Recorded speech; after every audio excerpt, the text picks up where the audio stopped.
할렐루야. 오늘 말씀 제목이 뭡니까? 주님이 항상 오르십니다. 아멘.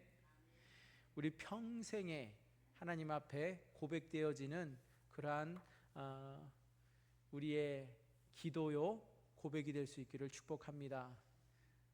주님이 항상 오르십니다. 누가 오르세요? 네, 그렇습니다. 우리가 기도하잖아요. 기도할 때에 무엇을 기대하면서 기도하시죠? 하나님이 우리의 기도를 들으신다.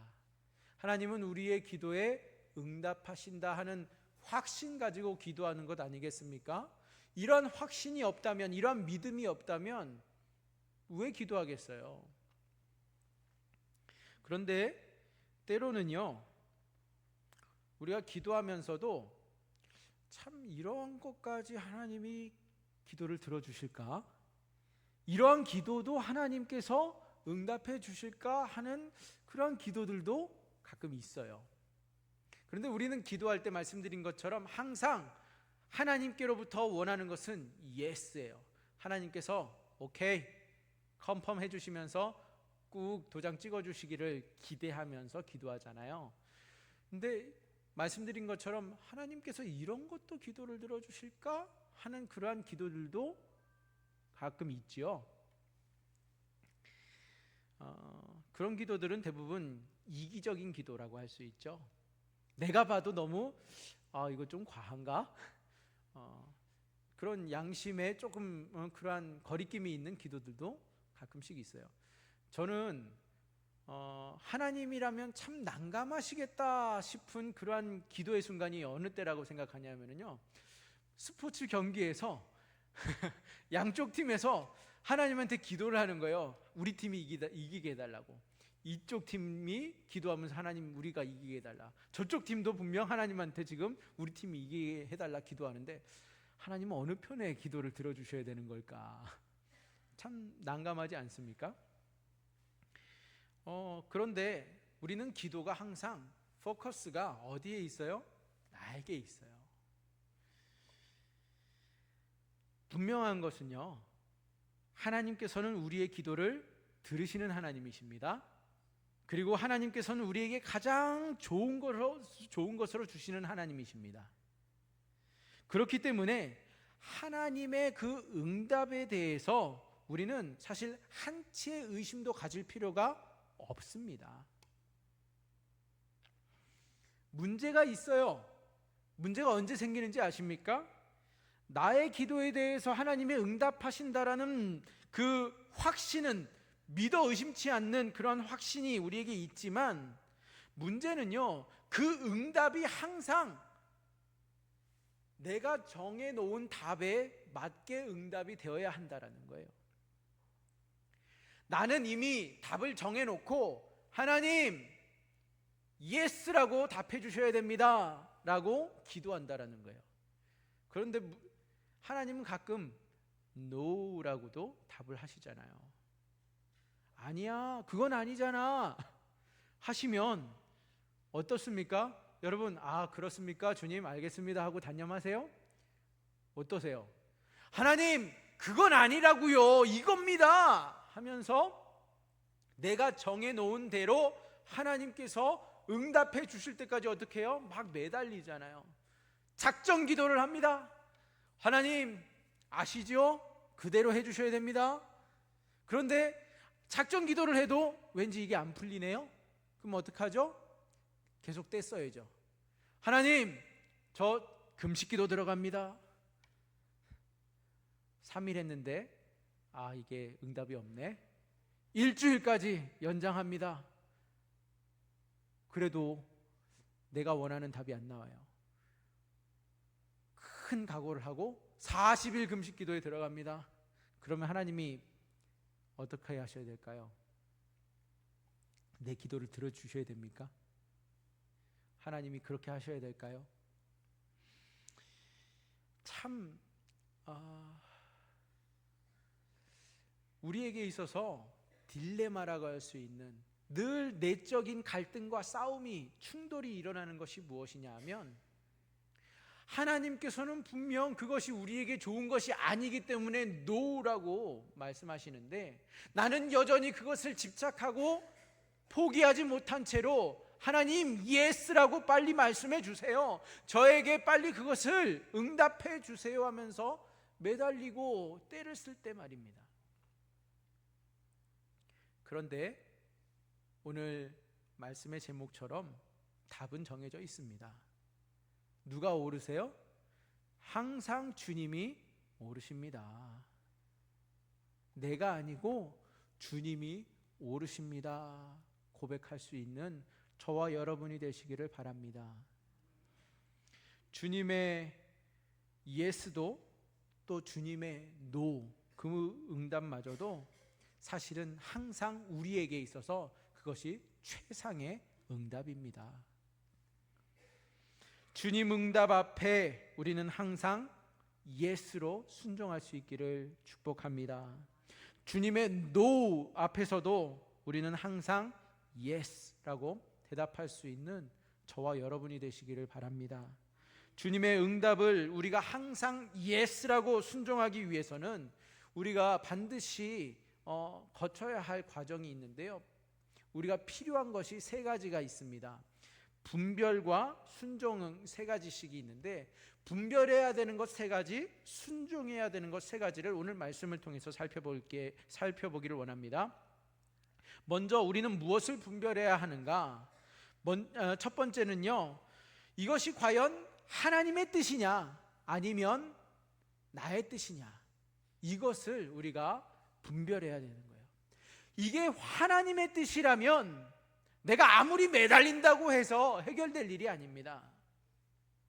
빨리, 한시라도 빨리 내가 포기하고 수긍하고 하나님 알겠습니다, 거기에 맞추는 것이 지혜로운 것이죠.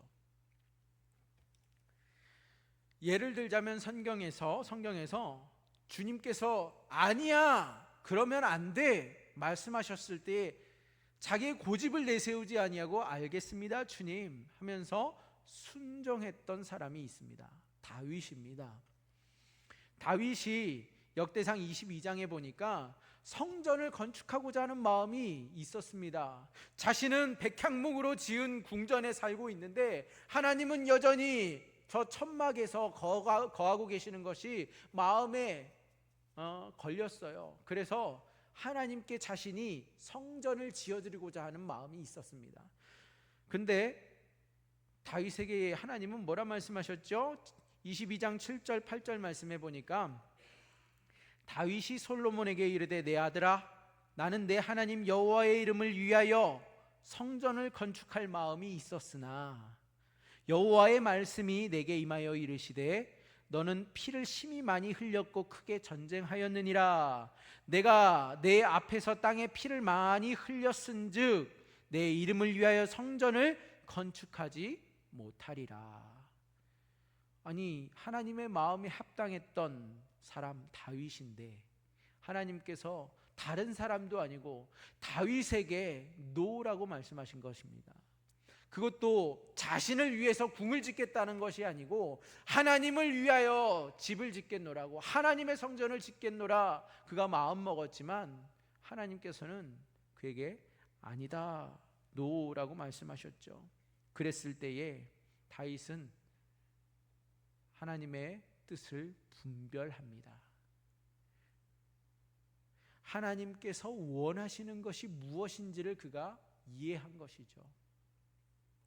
내가 원하는 것, 내가 하고 싶은 것이 아니라 하나님께서 원하시는 것, 하나님께서 기뻐하시는 것을 그가 분별하고 순종하는 지혜를 발휘한 것입니다.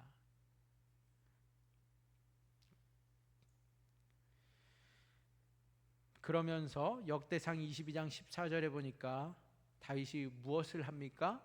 내가 환난 중에 여호와의 성전을 위하여 금 10만 달란트와 은 100만 달란트와 놋과 철을 그 무게를 달 수 없을 만큼 심히 많이 준비하였고 또 제목과 돌을 준비하였으나 너는 더할 것이며, 지금 다윗이 그의 아들 솔로몬에게 말하면서 내가 이렇게 마음이 있었지만 하나님께서 놓으라고 하셔서 나는 너가 솔로몬 내가 할 수 있도록 이러한 것을 준비하였지만 너는 앞으로 더 열심을 내어서 더 많은 것을 준비해서 하나님께 최상의 성전을 지어드려라 하는 말을 남기고 있지 않습니까? 이처럼 우리는 과연 하나님의 마음이 무엇인지, 하나님의 뜻이 무엇인지, 내 뜻인지 하나님의 뜻인지 분별해야 합니다. 두 번째로 우리가 분별해야 되는 것이 무엇이냐면 이 일이 일어났을 때, 이 일이 성취됐을 때에 이 간구의 응답을 통해서 누가 영광을 받는가입니다. 하나님이 영광을 받으시느냐 아니면 내 이름이 영광을 받고 드러나느냐, 그것을 분별해야 된다는 거예요. 이 일이 이루어짐으로 내 기도가 응답되었을 때에 하나님이 영광 받으시느냐 아니면 내가 영광을 받느냐. 오늘 본문에서 알 수 있는데 사울은 하나님의 명령을 받았습니다. 무슨 명령이었냐면 이스라엘을 역사적으로 괴롭혀왔던 아말렉 민족을 멸하라 하는 그 명령을 받게 됩니다. 그리고 전투에 나가서 싸웁니다. 하나님이 함께 하심으로 하나님의 힘으로 그가 승리를 취합니다. 아말렉을 완전히 전멸시켰어요. 그런데 오늘 말씀해 보니까 개선 장군이 되어서 돌아오는 사울은요, 돌아오는 길에 갈멜산에 가서 먼저 자신을 위한 기념비를 세웁니다. 그러고서 거기에서 길갈로 내려갔다라고 해요. 12절 말씀 함께 읽어보실까요? 오늘 본문 12절입니다. 시작. 사무엘이 사울을 만나려고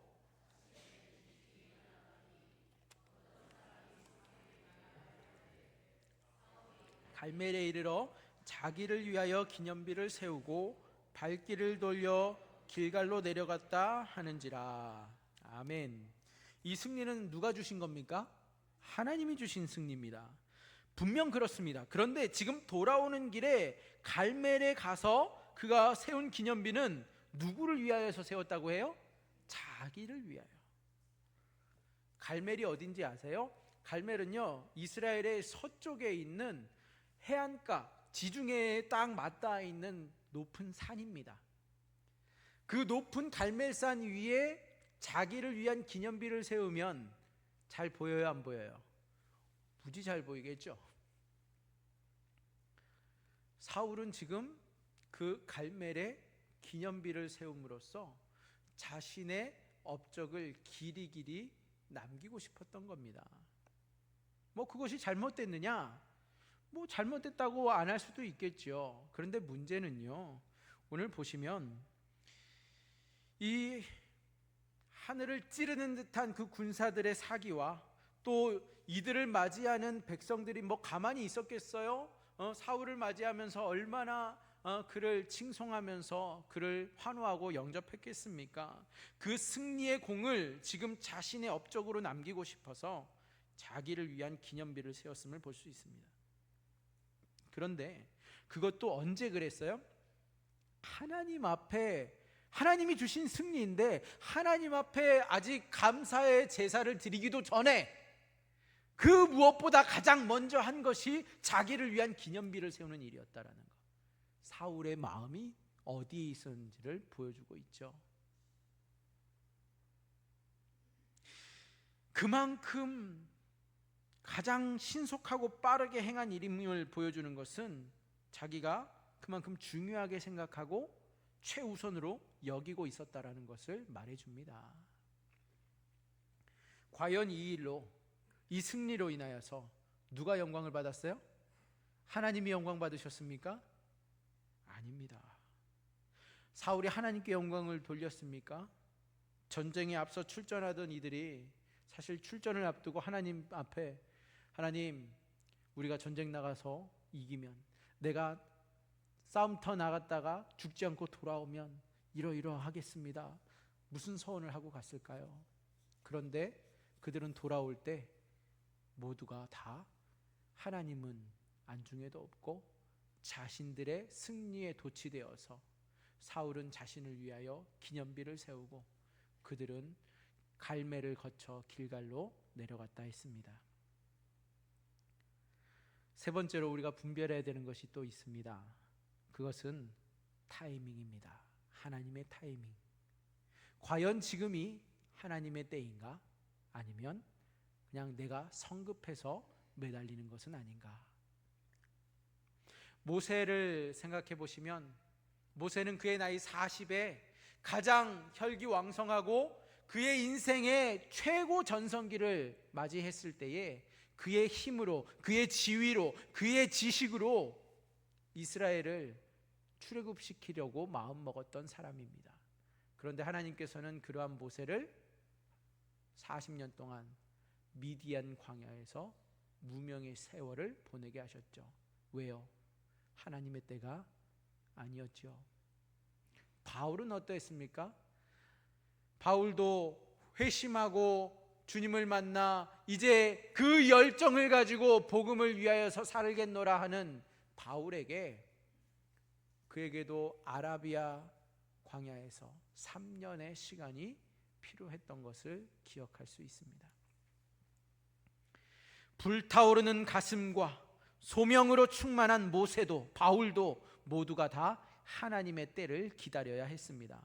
하나님의 일을 하는 일에도 반드시 우리가 놓치지 말고 묻고 기도해야 하는 것이 있다면 바로 하나님의 타이밍, 하나님의 때를 묻는 그리고 분별하는 기도를 해야 한다라는 거죠.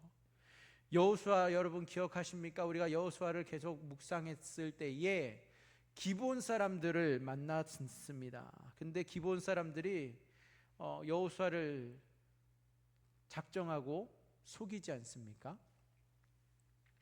그랬는데 하나님께 묻지 않고 그들과 약조하였다가 불과 3일 만에 그 거짓이 탄로가 나고 말았죠. 3일 길을 갔더니 그들의 마을을 만난 것입니다. 그랬는데 이미 약조를 했기 때문에 이러지도 저러지도 못하고 큰 낭패를 겪었던 이스라엘. 하나님의 일을 하는 데 있어서도 우리는 반드시 모든 것을 하나님께 묻고 또한 하나님의 때를 묻고 하나님의 시간표에 따라 움직이는 것이 절대적으로 필요합니다. 당장 내 생각에는 이렇게 하고 싶어도 이렇게 해야 맞는 것 같아도 또 그렇게 하는 것이 어쩌면 훨씬 더 지혜로운 방법처럼 보일지라도 하나님의 때가 아닌지 하나님의 때가 아니라면 기다리는 하나님의 방법이 아니라면 그것을 과감하게 포기하는 그러한 분별을 잊지 말아야 합니다. 하나님의 뜻을 분별하고 하나님의 영광을 위한 일인지 분별하며 하나님의 때를 분별한 후에는 우리는 반드시 순종으로 나아가야 하는데요, 세 가지를 순종해야 돼요. 첫 번째, 하나님의 영광을 위한 일이라 할지라도 하나님의 지시를, 하나님의 지도를 항상 따라야 된다라는 거예요. 하나님의 지도, 하나님의 인도하심, 하나님께서 가르쳐 주시는 것. 사도 바울이 2차 전도 여행을 앞두고서 그는 아시아를 향하여서 전도 여행 계획을 세웁니다. 그런데 하나님께서는 강권적으로 바울에게 아시아가 아닌 유럽으로, 마게도냐로 향하게 하시죠. 사도행전 16장 6절에서 10절 말씀.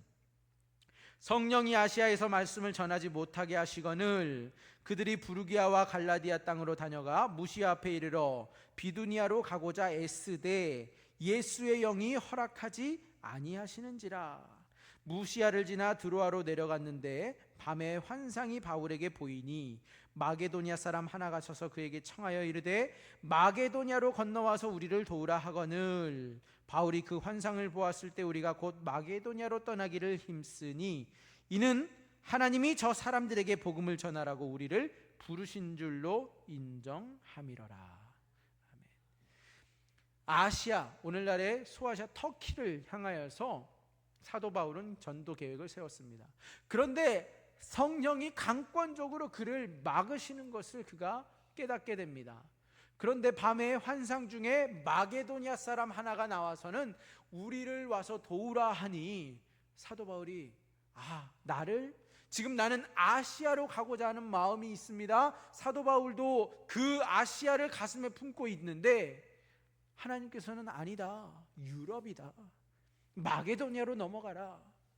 동쪽으로 가고자 하는 사도 바울을 강권하여서 서쪽으로, 오늘날의 그리스 위가 마게도냐인데 마게도냐를 향하여서 발길을 돌리게 하십니다. 그랬을 때 사도 바울이 어떻게 해요? 우리를 부르신 줄로 인정함이로라. 사도 바울이 그 하나님의 지시를 따라 지도하심에 순종하였다라는 겁니다. 두 번째로 무엇을 순종해야 되느냐? 하나님의 주권 앞에 나 자신을 내어드리며 순종해야 합니다. 기도가 그냥 나의 간구에 그칠 것이 아니라 하나님이 하시고자 하시는 일이 무엇인지, 하나님께서 내가 순종하고 따르기를 원하시는 것이 무엇인지 물어야 된다라는 거예요. 때로는 하나님께서 막으실 때가 있어요. 여러분들이 계획하는 그 사업, 그 계획 틀어지고 막힐 때가 있습니다. 그랬을 때에 하나님께 묻는 거예요. 이 막힌 일이 무엇 때문입니까? 왜 이 일이 풀리지 않습니까? 내가 무엇을 놓치고 있습니까? 하나님, 내가 무엇을 순종해야 합니까? 하나님께 물으실 때에 하나님께서 답을 주십니다. 그냥 단순히 내 바람과 소원을 하나님께 각인시키고 말하는 것에 그치는 기도가 아니라 하나님의 뜻을 묻는 기도로 우리가 한 단계 더 나아가야 합니다. 하나님의 일에 우리가 동역할 수 있도록, 함께 쓰임받을 수 있도록 내 그릇을 비우고 주님이 채우시도록 나 자신을 내어드리는 기도로 나아가야 돼요. 예를 들면 사울에게 희생당했던 기브온 사람들의 한을 풀어주는 다윗을 볼 수 있습니다. 사무엘하 21장에 나오는 본문인데요, 1절에 보니까 다윗의 시대에 해를 거듭하여 3년 기근이 있으므로 다윗이 여호와 앞에 간구하매 여호와께서 이르시되 이는 사울과 피를 흘린 그의 집으로 말미암음이니 그가 기브온 사람을 죽였음이니라 하시니라. 5절에 그들이 왕께 아뢰되 우리를 학살하였고 또 우리를 멸하여 이스라엘 영토 내에 머물지 못하게 하려고 모해한 사람의 자손 7사람을 우리에게 내주소서. 여호와께서 택하신 사울의 고을 기브아에서 우리가 그들을 여호와 앞에서 목매어 달겠나이다 하니 왕이 이르되 내가 주리라 하니라. 기브온 사람들을 학살했던 사울로 인하여서 그 핏값으로 다윗의 시대에 온 이스라엘의 심한 기근이 3년간 이어집니다. 아무리 기도해도 이 비가 내리지 않는 거예요. 하나님께 물었더니 하나님께서 말씀하십니다. 이 문제가 해결되지 않고서는, 기브온 사람들이 너희를 위해 복을 빌어주지 않고서는 이 기근은 해결되지 않는다. 다윗이 그들을 찾아가 설득합니다. 우리가 어떻게 하면 되겠느냐? 우리는 돈 보상 필요 없다. 우리는 이 억울함을 당신네들이 이해해주고 풀어줘야 된다. 어떻게 하면 되겠느냐? 사울의 가문에서 그들의 사람 7사람을 우리에게 내줘라. 그들을 목매어 달고 나면 우리가 하나님 앞에 복을 빌어주겠다. 14절 하반절에 보니까 그 후에야 하나님이 그 땅을 위한 기도를 들으시니라. 이 문제를 해결하고 난 뒤에 하나님께서 그 막힌 것을 풀어주셨다라는 거예요. 여러분, 무엇 때문에 하나님 앞에 그렇게 울부짖으면서 기도하고 계십니까? 무엇 때문에 계속해서 머리를 싸매고 고민하고 계십니까? 하나님께 물어보시기 바랍니다. 하나님이 풀어주시도록 하나님께 물어야 그 답이 나옵니다. 왜요? 항상 주님이 모르시기 때문이죠. 마지막으로 세 번째 순종이 무엇이냐? 자신을 치는 겸손이 필요합니다. 이것이 하나님을 경외하는 첫 번째 발걸음입니다. 사도 바울은 주님 앞에 자신의 육체적 가시를 놓고 목숨을 다해 3번이나 기도하지 않았습니까? 고린도후서 12장 7절에서 9절입니다. 여러 계시를 받은 것이 지극히 크므로 너무 자만하지 않게 하시려고 내 육체의 가시 곧 사탄의 사자를 주셨으니 이는 나를 쳐서 너무 자만하지 않게 하려 하심이라. 이것이 내게서 떠나가게 하기 위하여 내가 3번 주께 간구하였더니 나에게 이르시기를 내 은혜가 내게 족하도다. 이는 내 능력이 약한 데서 온전하여 짐이라 하신지라. 그러므로 도리어 크게 기뻐함으로 나의 여러 약한 것들에 대하여 자랑하리니 이는 그리스도의 능력이 내게 머물게 하려 함이라. 아멘. 사도 바울은 선교하면서 자신의 육체적 연약함 때문에 얼마나 힘들어했는지 몰라요. 사실 하나님께서 이 나의 육체적 가시를 제거해 주신다면, 나의 이 병을 고쳐 주신다면 얼마나 그가 더 효과적으로 하나님의 사명을 감당할 수 있었겠습니까? 그런데 하나님께서는 사도 바울이 그렇게 목숨을 걸고 기도하는데도, 그것도 3번이나 기도했는데도 하나님께서는 내 은혜가 내게 족하다, 다른 말로 하면 no 하신 거예요.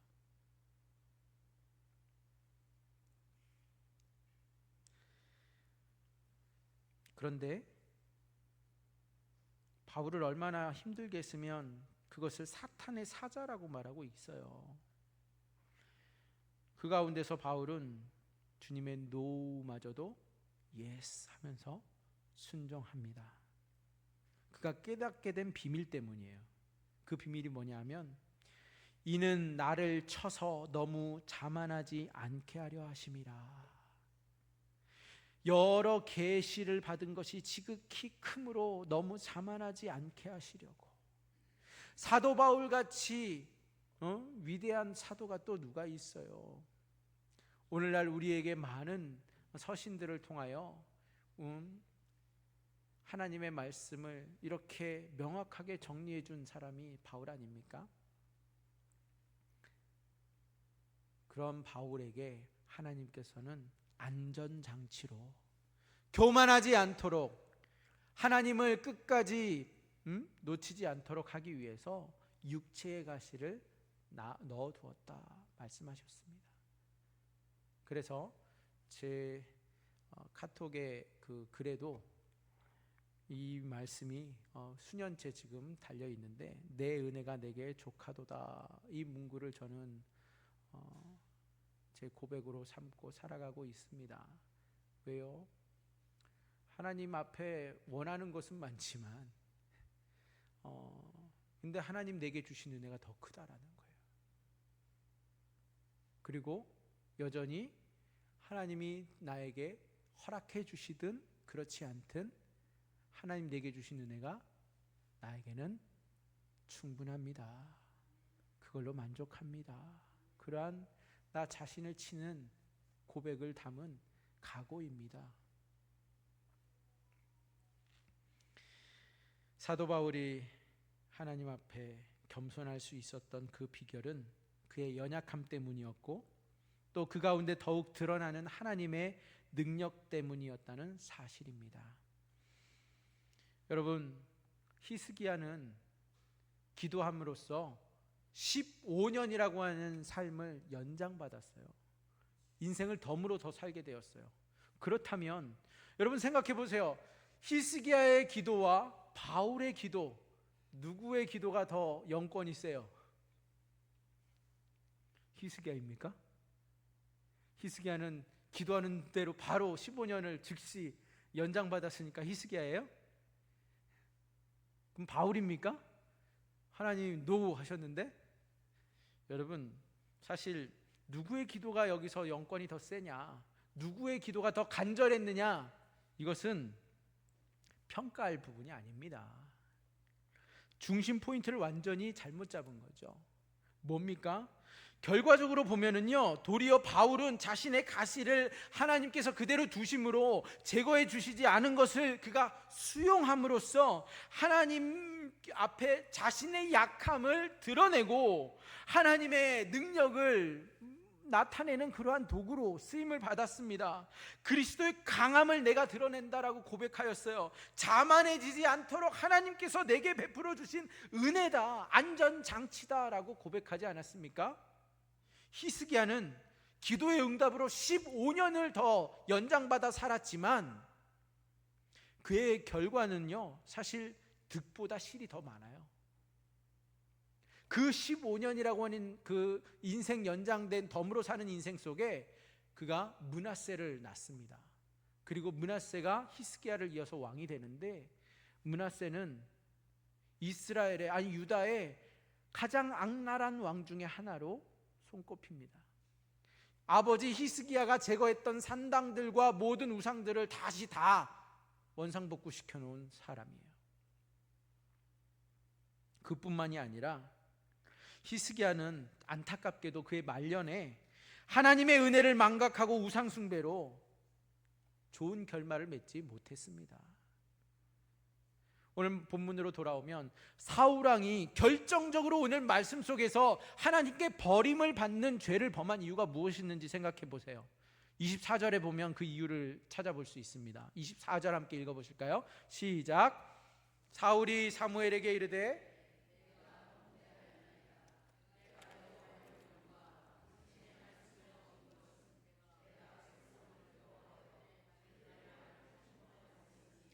아멘. 보세요. 내가 백성을 두려워하여 그들의 말을 청종하였습니다 말하고 있죠.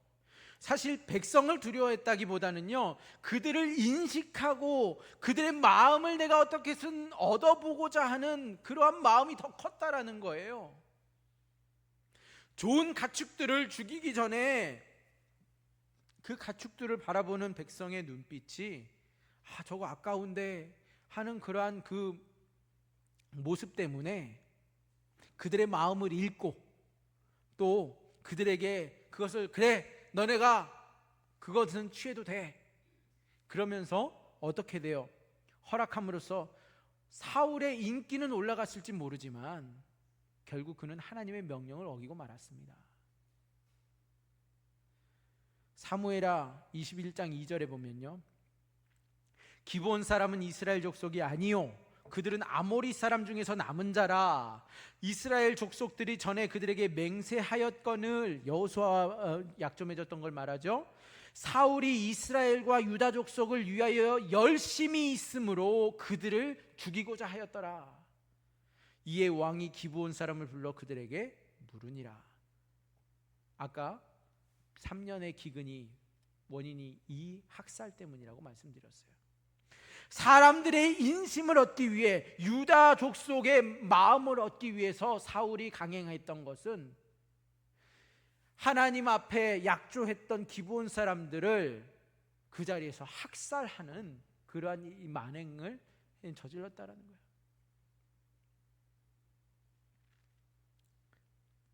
하나님을 두려워해야 하는데 자신의 백성을 두려워하였고 결국은 자신의 명성을 중요시한 나머지 하나님의 명령을 어기고 맙니다. 그리고 그는 끝내 하나님께 버림을 받았습니다. 말씀을 맺습니다. 사울이 사무엘에게 백성 앞에 체면을 세워달라 요청하는 모습이 바로 뒤에 나오는데 얼마나 비굴하고 비참합니까? 하나님께 버림받고서도 자신의 외형적인 체면과 평판에 더 치우쳐 있던 모습을 고스란히 보여주고 있어요. 30절 말씀입니다. 사울이 이르되 내가 범죄하였을지라도, 이제 청하옵나니 사무엘에게 말하고 있는 거예요. 내 백성의 장로들 앞과 이스라엘 앞에서 나를 높이사 나와 함께 돌아가서 내가 당신의 하나님 여호와께 경배하게 하소서 하더라. 사울이 사무엘에게 나를 대신해서 내 얼굴 좀 봐서 좀 연기 좀 해주세요 말하고 있는 거예요. 아무렇지도 않은 것처럼, 하나님이 나를 버리지 아니하신 것처럼 좀 행세 좀 해주세요 부탁하고 생각하고 있는 겁니다. 진정 하나님이 원하시는 것은 무엇입니까? 하나님께서 우리에게 말씀하시는 것이 뭐예요? 22절이었죠. 오늘 본문에 사무엘이 이르되 여호와께서 번제와 다른 제사를 그의 목소리를 청종하는 것을 좋아하심같이 좋아하시겠나이까? 아니라는 말이죠. 순종이 제사보다 낫고 듣는 것이 수량의 기름보다 나으니. 순종이 제사보다 낫다고 했습니다.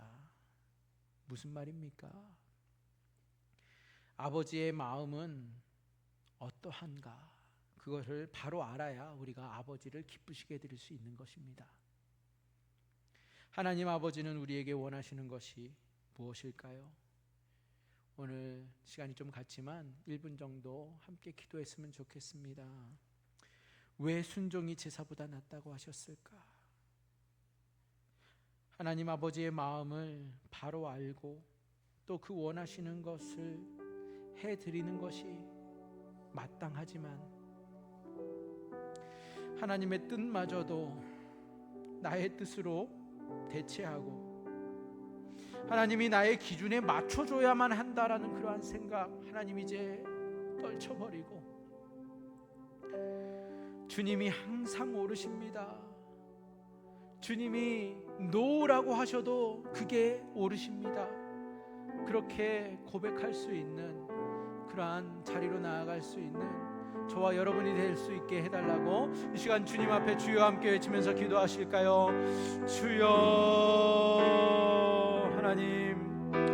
하나님께서는 우리에게 순종이 제사보다 낫다고 말씀하셨는데 하나님의 마음이 아닌 하나님 내 마음만을 하나님 앞에 고집하고 하나님이 무조건 내 마음을 들어주셔야 된다라고 참 어리석게 굴었던 나의 모습들 주여 아버지 이 시간 회개합니다. 주님 불쌍히 여겨주시고 주여 도와주시옵소서. 주님 함께하여 주시옵소서. 주여 함께하여 주시옵소서. 하나님 오직 아버지의 마음을 알게 하여 주셔서 주님이 항상 옳으시다는 고백으로 하나님 앞에 나아갈 수 있는 우리 모두 되게 하여 주시옵소서. 하나님의 뜻과 하나님의 영광과 하나님의 마음을 분별케 하시고 하나님의 순종 하나님의 말씀에 순종하며 하나님 앞에 나아갈 수 있도록 하나님 우리를 주여 주장하여 주시옵소서. 주님 항상 주님이 옳으십니다. 하나님의 때와 하나님의 마음과 하나님의 뜻을 늘 분별할 수 있도록 도와주시옵소서. 주님의 노마저도 아멘으로 순종할 수 있는 믿음의 사람들 다 되게 하여 주시옵소서. 감사하며 예수님의 이름으로 기도합니다. 아멘. 우리